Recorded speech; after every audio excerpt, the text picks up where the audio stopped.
time to start, and today we're talking about genomics and personalized medicine. What is that? And according to the National Institute of Health, the NIH, personalized medicine or precision medicine is the term they use. Actually, there is still another term, and that is genomics medicine. And all means the same, namely an emerging approach for disease treatment and prevention that takes into account individual variability in genes, in environment and lifestyle for each person. And the approach will allow doctors and researchers to predict more accurately treatment and prevention strategies for a particular disease. For if a particular disease will work and in which group of people. And that's important to stress already at this point that different population groups may differ quite a lot in response to drugs. Now, we'll start to talk about pharmacogenetics, which was is the most developed field within medicine up to now. And that is the study of how a person's entire genetic makeup determines the body's response to drugs. So, what is the efficiency of drug therapy today? Well, it's about 50%. And that means that often physicians have to switch the patient from one drug to test another until they hopefully find one that is effective. And in fact, that may be a problem because for the patient, he may or she may not get an appropriate treatment in time if you have to try various types of medicine to combat the illness. And here's a picture of variations in patients' response to drugs. 6 different categories here. And the person does not like different subjects outside cancer. We're not going into details, just notice that when it comes to antidepressant drugs, there is only about 40%, and that goes with asthma also. You see, the light green is effective drug, the dark green is non-effective. And in cancer drugs, nowadays, on average, it's up to 75%, which is of course very good. But still, it ends up in about 50% efficiency. The potential of pharmacogenomics is that to subdivide the population of patients which has the same empirical diagnosis into subgroups that have inherited differences in their metabolism and the sensitivity to drugs. And in this picture here, we have three categories, sorry. They have the same diagnosis. But this group here, the yellow ones, they have a genetic profile for toxicity to drug A. Yes, I should also say that the way it's discussed here is that, let's say there are 4 different drugs available for this type of disease. So when it comes to the group, the yellow group here, drug A is toxic for them, so they should not use that or very low dose, preferably one of the others. When it comes to the green group here, they seem to have a receptor policy which is favored for both drug A and drug B, so the treatment could be either A or B. When it comes to the blue group, group 3, they have a subset, this subset has a disease-causing illnesses which makes them more responsible to the different treatment options like drugs C and D. So here we have a disease which from genetic reasons may have come up via different mechanisms, and then we have the drugs which, due to the pharmacogenetic profiles or different genetic variability in the individual, each individual. So there are 2 aspects: genetic mechanisms for the disease and the genetic mechanism by which the drug can be metabolized by the body, which varies. So, what is the pharmacogenetic testing then? Well, the purpose, of course, is that to find out which medication is right for you, and you can use when it comes to DNA testing. Use a small blood or saliva sample here to determine whether the medication may be effective treatment for you, and what the best dose. That's important. What the best dose of medication also is. And whether you can have serious side effects from the medication. Doses, I'm sorry, I'm going to press the right key here. Doses is important for many drugs, more and more when they look closer into it. And so, of course, is the adverse drug reactions, the side effects. There is a pharmacogenic knowledge base, it's called bank, knowledge bank, where you can go in and it's steadily being updated, and there is a lot of the data about the molecular, cellular phenotypes and so forth for a large number of genes today. And recently they put out what they call the knowledge pyramid. You go in there, and at the bottom here you see there is gene-drug knowledge, and then you can go further up in the pyramid, and up here you have the clinical implementation. Depending on what you are looking for, and you see you have, for example, here you can look at what association between genetic variants and drugs, and genomic-based pharmacogenomics, and so forth.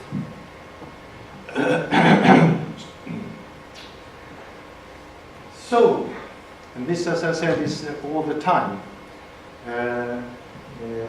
updated.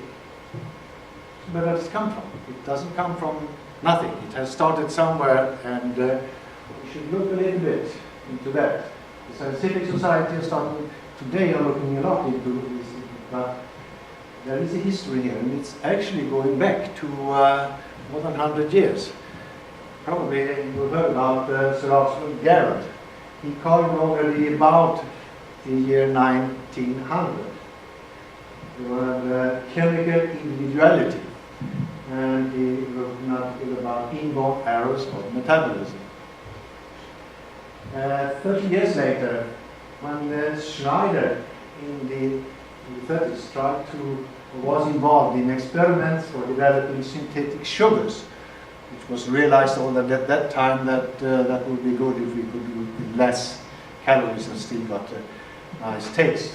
Some of us appreciate this PTC, taste blindness. I guess that a lot of you have been tested on that when you were in the basic courses.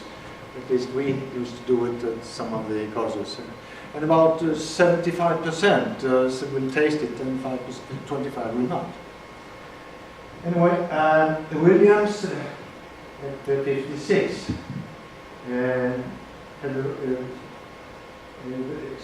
created the word biochemical individuality, or the term. And in 1959, it was Vogel who coined the term pharmacogenetics. And in 62, this is more than 50 years ago now, the first book about pharmacogenetics was published. It was called Pharmacogenetics, Heredity, and the Response to Drugs. This is an interesting article for those of you who are interested in the history here. There are very useful review article. It's about 10 or actually 13 years ago in Nature. It starts out here with Sir Archibald Garrett, as I talked about them, and goes further with them and discuss the various details and what made that thing happen from that, and so forth. So I recommend you to look closer into that if you are interested here. Pharmacogenomics. Yeah, it's a very complex area. When the drug enters the body, it interacts with various proteins, including carriers, surface receptors, transporters, and terminals. These proteins, they affect the drugs by target site of action, by absorption, by pharmacological responses, breakdown, and excretion. So that means that because there's so many interactions between the drugs and proteins within the body. There are many genes and many different polymorphisms that can affect a person's response to a drug.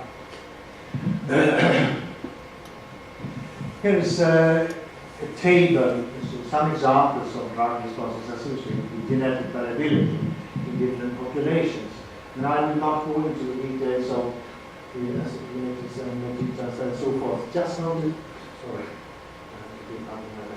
just notice that the population frequency may be quite different for some of these, right? 6 to 20, 6 to 1, and so forth. And it makes difference. It makes a difference to the doses, or even if you should use it or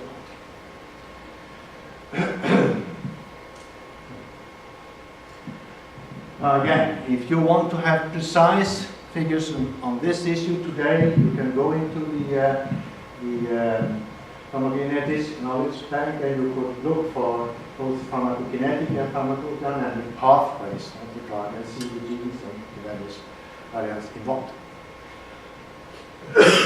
So there are two ways now in which the genomics and personalized medicine are changing the field of pharmacogenomics, and that is optimizing drug therapies and reducing adverse drug reactions, the RDRs. Optimizing drug therapies.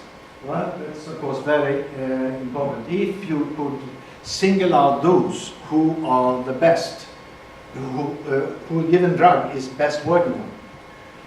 And there are several examples I put up here. One, Herceptin, which is coming on now.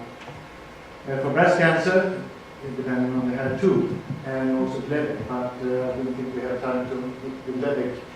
Many of you may have heard, if you know about the Philadelphia chromosome translocation in leukemia. Anyway, when it comes to the Herceptin treatment of HER2, in about 25% of breast cancers, the HER2 gene is amplified. And it's amplified a lot, up to 100 copies per cell in some cases. The Herceptin is a monoclonal antibody that has been designed to specifically bind to the extracellular region HER2. And by that they inhibit the signaling capacity of HER2 and flag the cells for destruction by the patient's immune system. We should also notice here that Herceptin has serious side effects, so it must be used or limited in use to those with benefit, and that is those having this amplification of the HER2 gene. And that could be diagnosed by two techniques, nucleic histochemistry and fluorescence hybridization, as you see it here. This is the blue normal.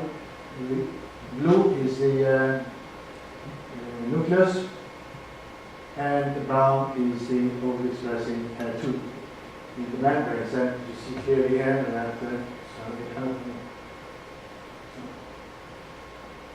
that very typical, and a lot of amplification of the HER2 gene.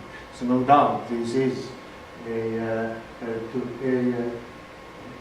patient who has this HER2 amplification.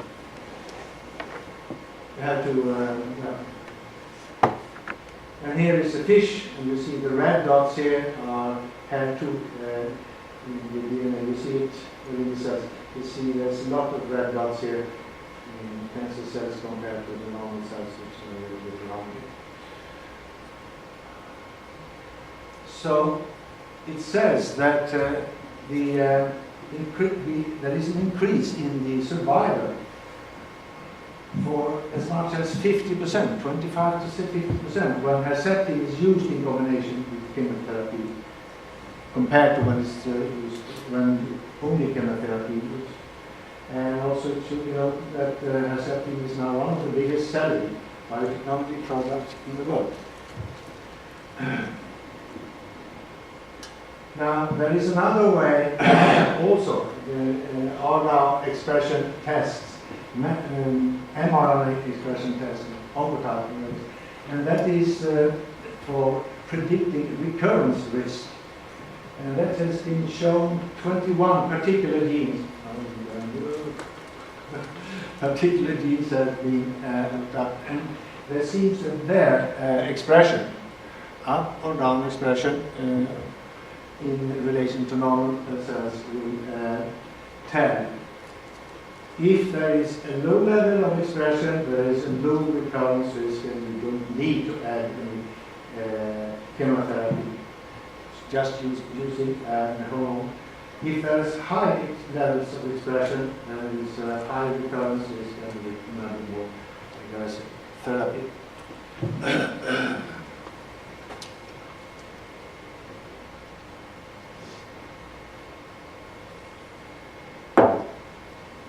So then we have to look into this reducing the adverse drug reactions. This is a major challenge, and there is a lot of it. And it says that estimated that every year 2 million people, only in the US, will suffer from serious side effects of pharmaceutical drugs. And that up to about 100,000 will die yearly because of that.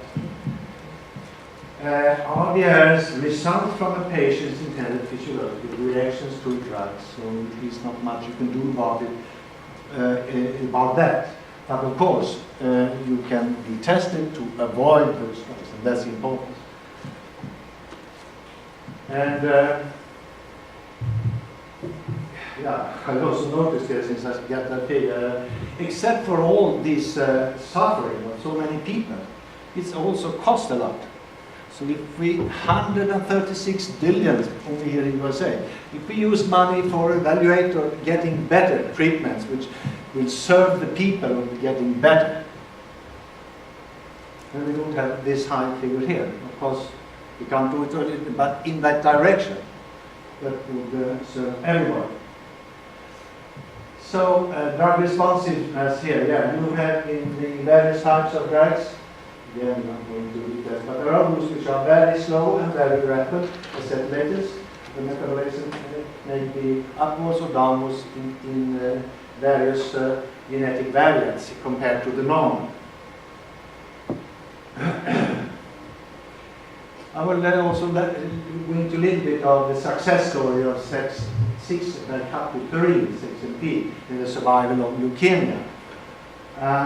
It is known that before 1950s, only very few percentage of those having leukemia would survive.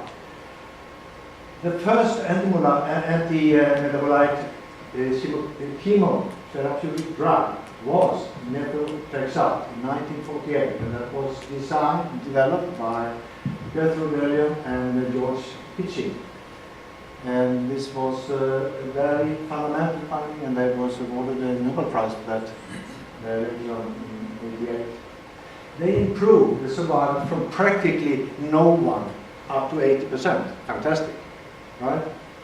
However, it was also noticed at very early stage that unfortunately there were some people suffer from severe bone marrow toxicity, and it could be up to about 10% of the patient.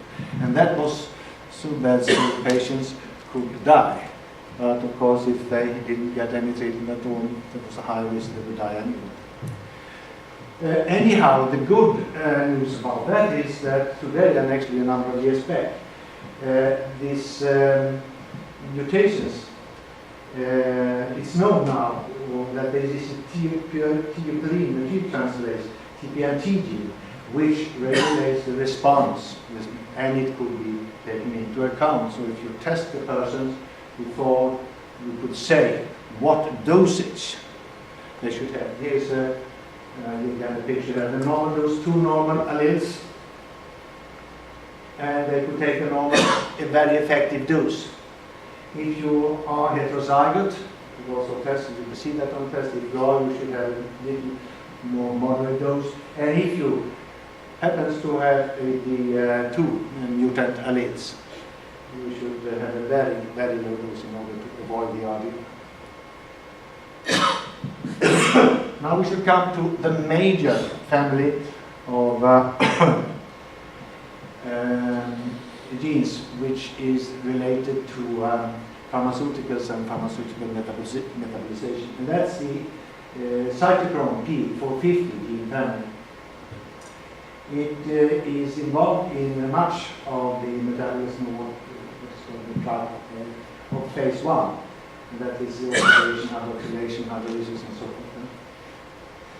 Now, this family of genes, they constitute 75 different genes. And they are divided into several gene families, subfamilies, and polypeptide. So an individual gene may be named CYP2D6. Cytochrome 450, family 2, subfamily D, polypeptide 6. And some of the variants here metabolize and eliminate drugs abnormally slowly, and that leads to accumulation of drugs and an overdose side effect, and some do it too quickly, and that leads to a reduced efficiency. If you have no use for using the drug, it doesn't help with the disease problem.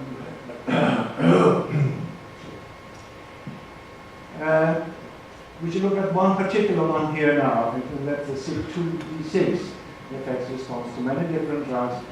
Approximately, it's fantastic, isn't it? One single loci or single gene here are involved in 25% of the all pharmaceuticals, of their metabolization. And there is only 6 mentioned. And in total, it's an enormous genetic complexity in this gene. There are 70 allelic variants, and some reduce the activity, and others increase it. About 80% are homozygous, heterozygous for the alleles with normal activity. About 10 to 15% are homozygous, heterozygous for alleles with decreased activity, and the remainder is duplicated or ultra-rapid metabolism. So you see here, there's not only the one or the other or an intermediate, there are many different classes of genomes set up and also in response. So you have poor metabolizers and increased risk, and you have ultra-rapid insufficient usage to have an effect on the disease. We show one example here, and that is on the antidepressant drug, nortriptyline. Just to see here that you have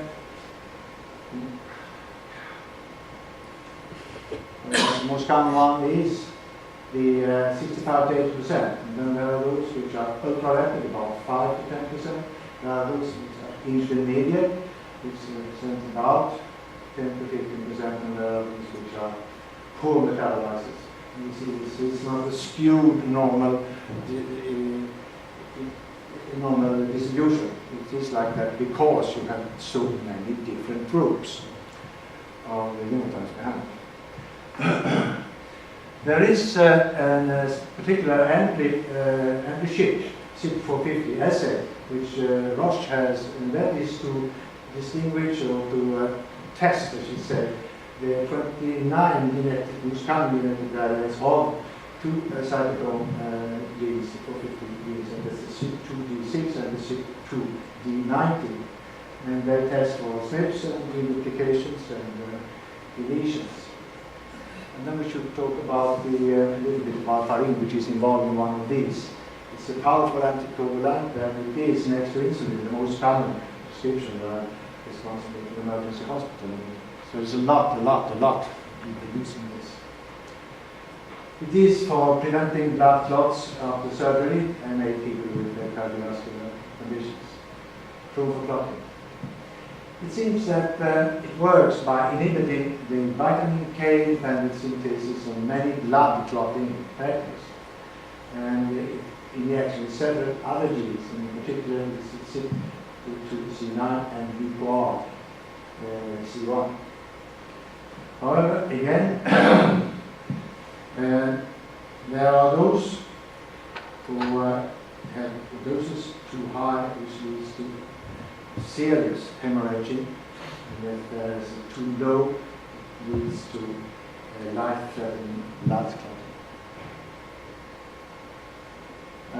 just shows, not going into details, the mechanism here whereby it inhibits VCOR, which activates the vitamin K enzyme, and inactivates it, and that means that there is no blood clotting activation of 2, 7, 9, and 10. And this is just to show the metabolism here, not the details, but there are 10, 12 different types of cytochrome 450 genes involved in the process. The C2, C9 is the major. So warfarin is a powerful anticoagulant, but may lead to very serious side effects. And there is a tenfold variation between people in the doses of warfarin that have the response. And therefore it is recommended that by FDA that one should, if possible, do a test to establish which variant each person has. Yeah. So, currently there are about 1,600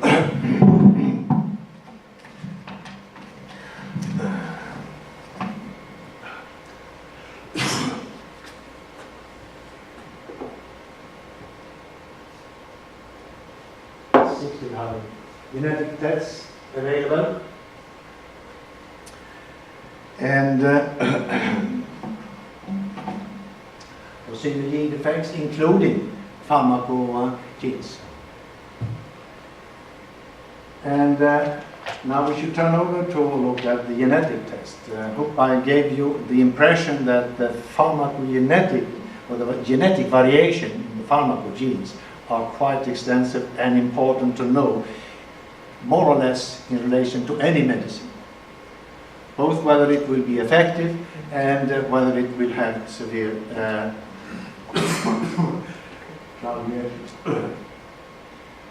anyway,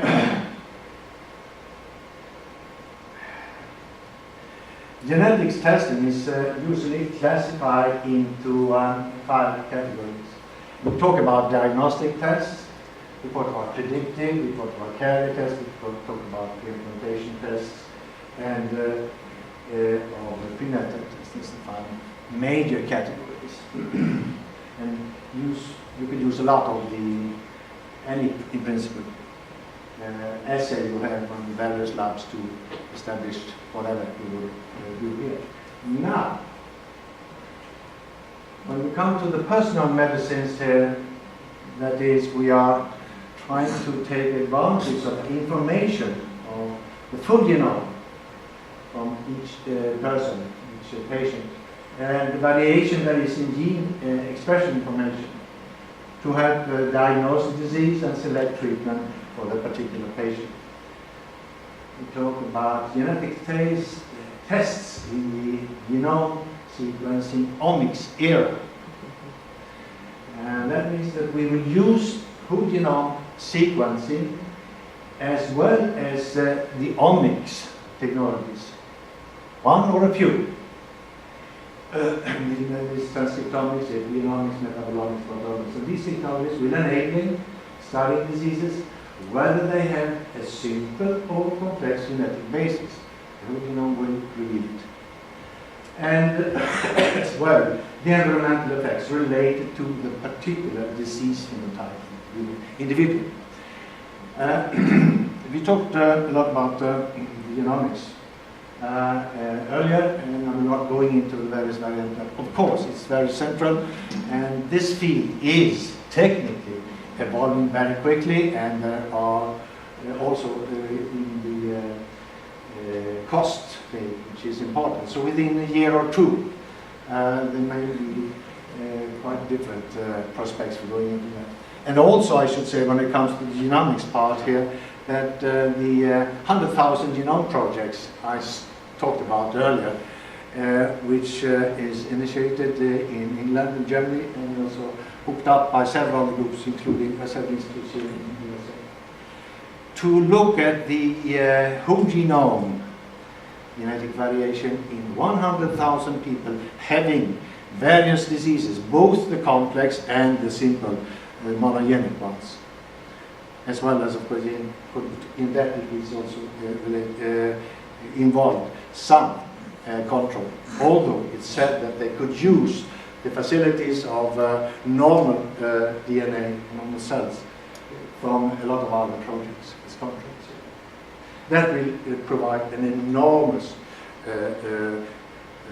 important data for the use of the characterizing and putting diagnosis to more specifically to various and a lot of the common diseases. I should say that it is in the common population in England. They are not trying to avoid this time the big variations there is between populations to start with in the first one. Then they'll be coming up with that, but they would sort of specify it into one first and see what is, and then they go further with looking into the values.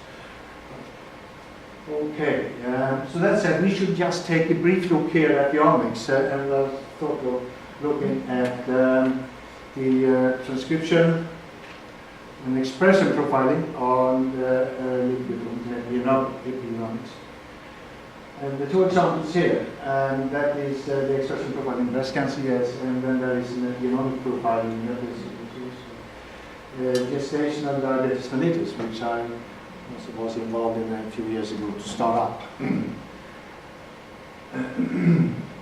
The expression profiling using microarrays is an alternative to that has been started to be used more and more to identify gene RNA expressions which are up or down regulated characteristically different from the normal tissue.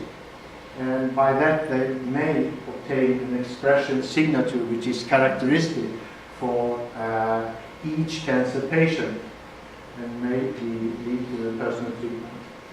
Here we see such an experiment. There are, in this case, 115 sporadic breast tumors, and each tumor here is a column.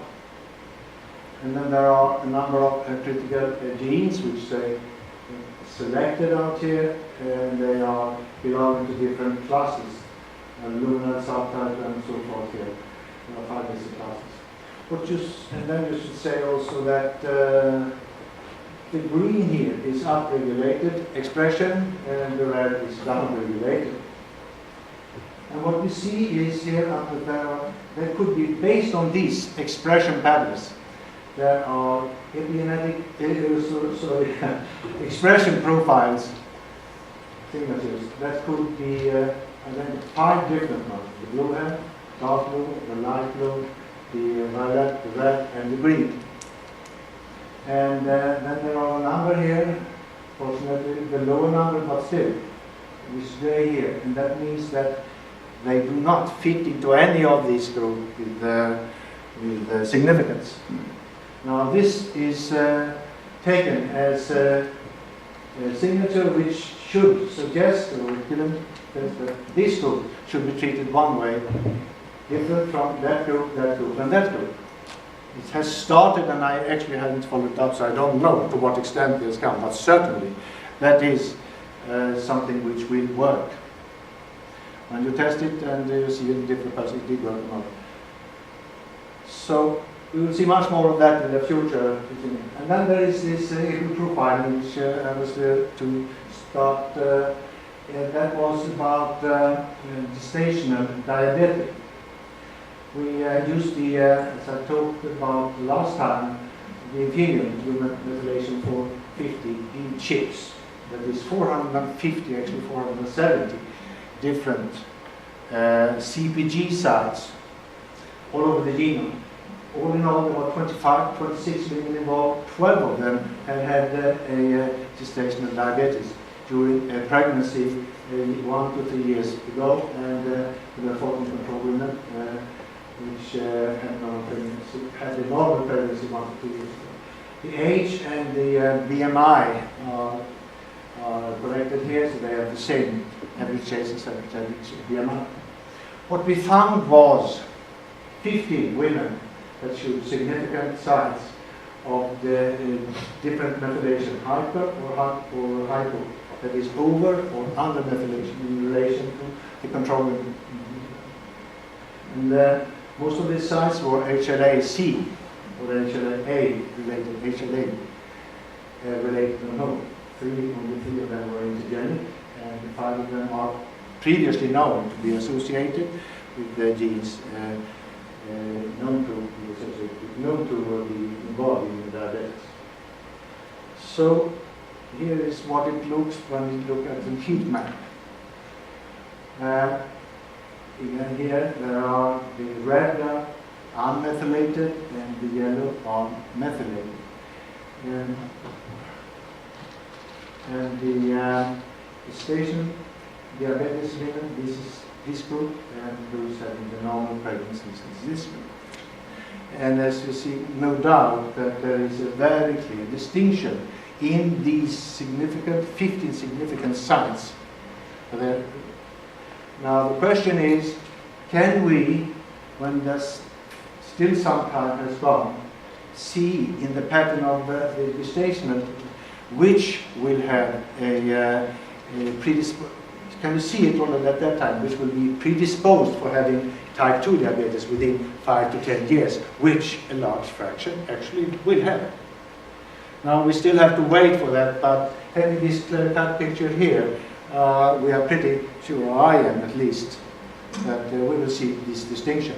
And that means that we should not be subclasses among these 15 shown here. I should say that because people are asked about that.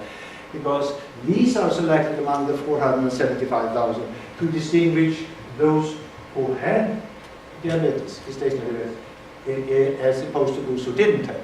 Now the next is to say the same and single out those which are predisposed to have a type 2 diabetes within this group, and those which are not.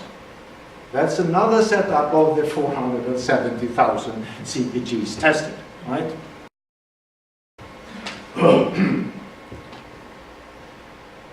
And we are hopefully for what that will lead into the future. Sure. I will also just mention a few things more here. And we mentioned this is a very good study and enormous study of epigenome-wide associations of body mass.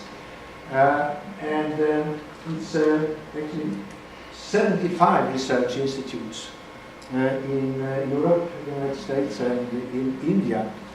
And I think it was maybe some, no, I think it was India. Anyway, there are in the start over here about over 5,000 individuals, and in the replication test of the significant, there were still another 5,000 involved. And they were constituting about half of it for Europeans and the other half Indian Asians.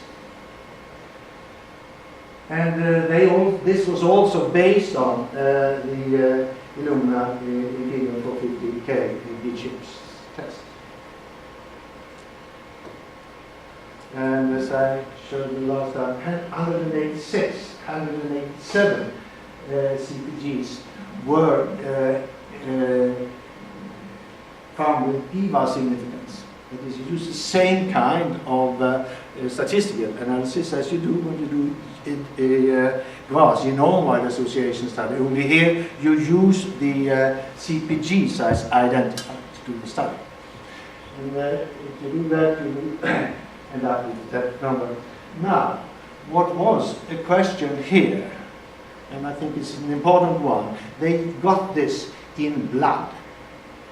The BMI people, or the variation of that, they tested it in blood cells and get this significant picture. Now, one thing though was that if you look at the methylation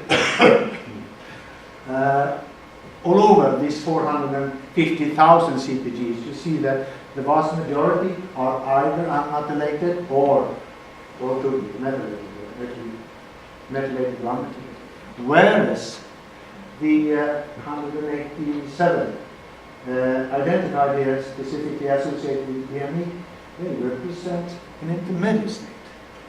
Now, that could indicate that actually there is a genetic mosaicism here which has to do with different cell types. So it's not a change in the methylation pattern, but between a proportion between the different subcell types in white cells. So they tested for that, and without going into details here, the x-axis here, they take the difference in case controls for the whole white cells, all four, values for that.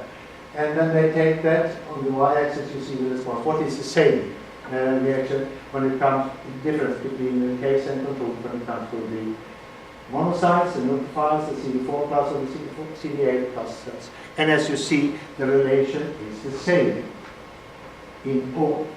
So it is not a matter of a mosaicism, it's actually a change in the pattern of methylation, which is reflected for some reason. BME is reflected into blood cells. Okay. Well, I should also say that they tested, of course, some of them this in adipose tissue and in liver tissue, and they found here that there are the same methylations to some extent in all of these tissues, but there are also tissue-specific changes coming up in relation to BMI. Yeah.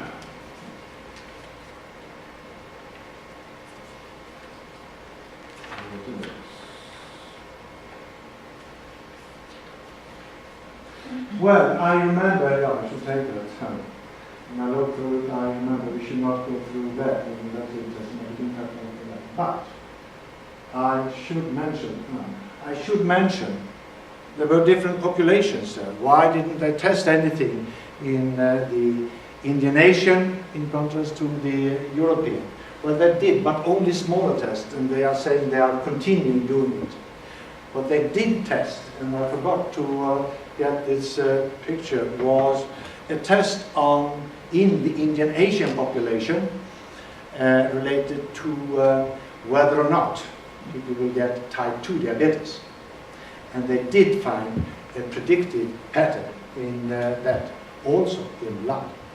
So whether these people having will end up with having type 2 diabetes. Very interesting, and they will continue doing this kind of thing. Okay, yeah, the question, of course, how is it? Particularly here for GGC.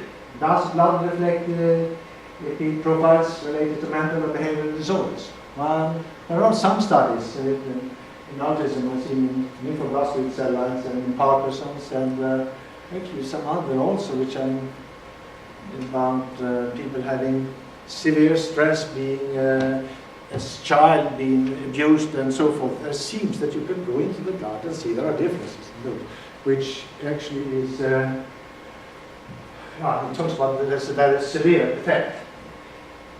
This is just the lymphoid blood, the lymphoid blood cell lines. They found autism candidate genes, Aurora. I haven't seen the follow-ups of this, but I guess there are some. But I also understand by talking to you hear some of dealing with the autism is a quite difficult disease or phenotype, I should say. Now, what about studies with other which studies? No, I'm going to answer how this came in. Yeah, of course, there is a lot of transcriptomics and metabolomics done all over. We're not going into that, there is no way to come. However, I will mention one which I think is of particular interest, and that's the area looking at now the model organisms. And that would tell us, I guess, or I'm sure, a lot about the phenotype specificities, genetic specificities, and not least in the metabolomics. They used here, and they in this paper, it's whatever. They're right there. It's quite a recent paper, a year or something. Are coming out in cell metabolism. If you're interested, I can give you reference. Anyway, they used 93 different, I think, strains of Mars. And they found an epigenome-wide association with the methylation patterns in liver and in complex metabolic traits of Mars. And certainly that would be an interesting for doing epigenomic relations affecting the liver metabolism, particularly since liver is the organ where you have the pharmacogene metabolism, the drug metabolisms, and you may get clues to things of importance by looking at these pharmacogens here in these various types of these seed of mouse. Okay.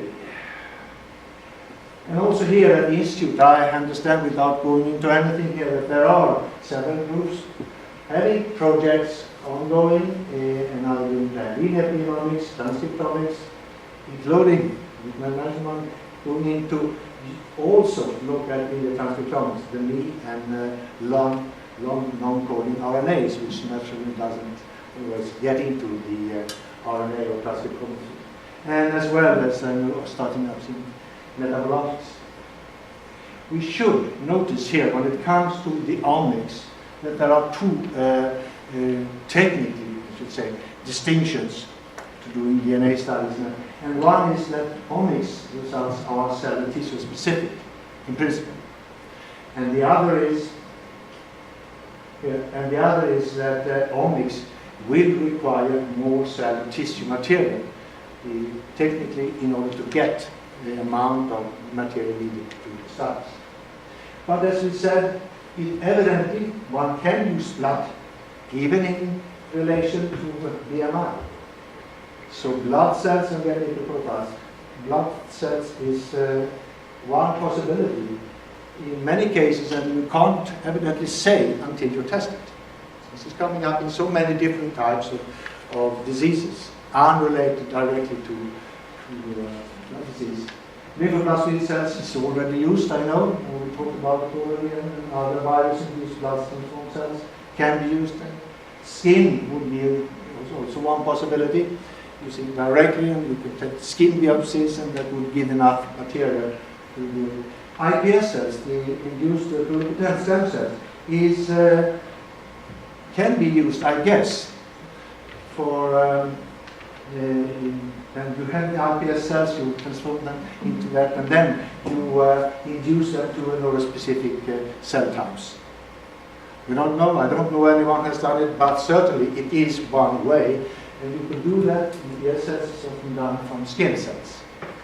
So that's one possibility, and with having the CRISP technologies coming up for cell transformation and inferring new targeted genes into any cell type with high efficiency, that might be something which even could be possible to do at a large scale on each individual, for at least for the large testing. And there are of course others, I don't know, but it is a reflection, and one has to think about what is. So, the future, there will be a revolution in medical care, caused by the personalized medicine.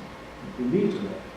Increasing the effectiveness of drugs, enabling healthcare to predict disease prior to the occurrence, even, at least in some cases, and more and more. And that's already discussed, as I understand it, both here and I can see also, that the medical education has to be changed to take this into account.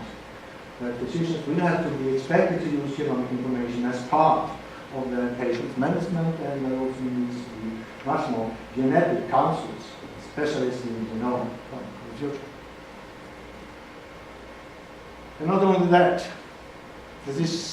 these are expressions for that there is already societal awareness of the significance of this. It's not only specialists. The International Human Genome Organization has on their agenda, moving forward, as I say, an area of concern is the implementation of precision medicine. So far, it's largely concentrated in large medical centers, and most patients who could benefit from it don't have access. This is even the case in the United States, When you look at the entire world, it's apparent that much more work needs to be done, so that these impressive medical advances can be achieved on a wider basis, not just to a selected few. And that is spread all over by the human into the very. This organization is a few hundred, a few thousand people, but then you go to talk to people in all different countries, and there will be an awareness of this is there. There is possibility we have to. By the way, you notice again here, precision medicine. I mentioned that personalized medicine is the term I used to have still, because that's what was starting just 15 years ago when it came up. Still another word is genome medicine.